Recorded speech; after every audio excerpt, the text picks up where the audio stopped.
Pour cette 22e journée de Pro D2, le Sporting Club albigeois recevait Bourgoin-Jallieu sur sa pelouse du Stadium municipal.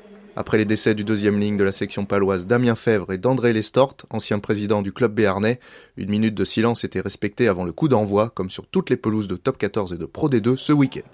Rapidement, les joueurs du SCA montrent des intentions, mais ils se font surprendre. Raphaël Lagarde, dans ses 22 mètres, ouvre le jeu sur le petit côté, mais sa passe sautée est interceptée par Marvin Vialet qui marque entre les poteaux. Jérôme Bosviel transforme et Bourgoin réalise une entame parfaite. Supérieur en mêlée dans ce début de match, les albigeois marquent leur premier point sur une pénalité de Raphaël Lagarde. L'ouvreur réduit le score.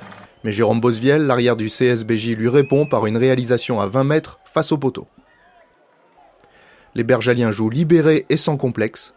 Après une grosse séquence des avants au centre du terrain, le numéro 8 Gambo Adamou charge dans les 22 mètres et évite plusieurs plaquages. Adamou va au sol mais le ballon peut sortir proprement. Le jeu rebondit sur le petit côté, dans le petit périmètre.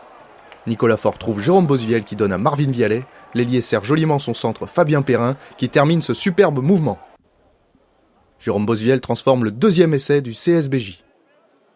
Le troisième ligne Sioné Tavalea part derrière son pack, charge petit côté et percute Marvin Vialet avant de donner à Morgan Marchini.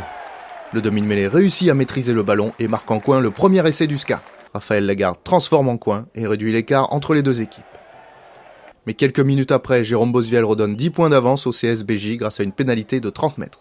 Les Bergaliens ne s'endorment pas sur leurs acquis, au contraire. Dès le début du second acte, ils continuent de produire du jeu. Dans les 22 mètres albigeois, Jérôme Bosviel fait une belle passe sautée pour son troisième ligne Théophile Cotte. Il y a le décalage et le flanqueur s'en va inscrire tout seul le troisième essai de Bourgoin.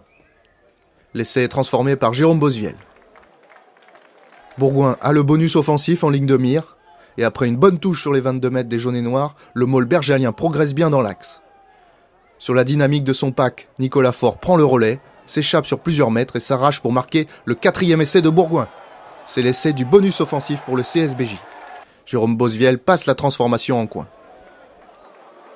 Les joueurs de Mauricio Reggiardo restent déterminés devant leur public à renverser le cours de cette partie. Ils reviennent devant la ligne et font parler la puissance de leurs avants. Max Curie est proche de marquer mais il est stoppé. Et c'est au tour du talonneur Maxime Fred de s'écrouler dans l'embut.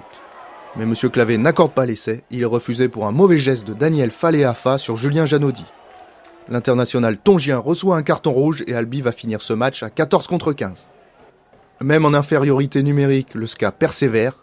Le pilier Max Curie, très tranchant, trouve la faille dans la défense bergalienne et sert Vincent Calas, venu à hauteur pour le deuxième essai du SCA. C'est transformé par Raphaël Lagarde. L'arrière Jérôme Bosviel est servi à l'entrée des 22 mètres et rentre dans la défense.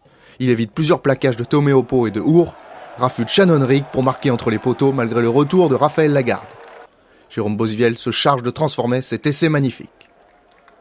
Bourgoin s'impose avec la manière sur la pelouse d'Albi 41-17 avec le point du bonus offensif.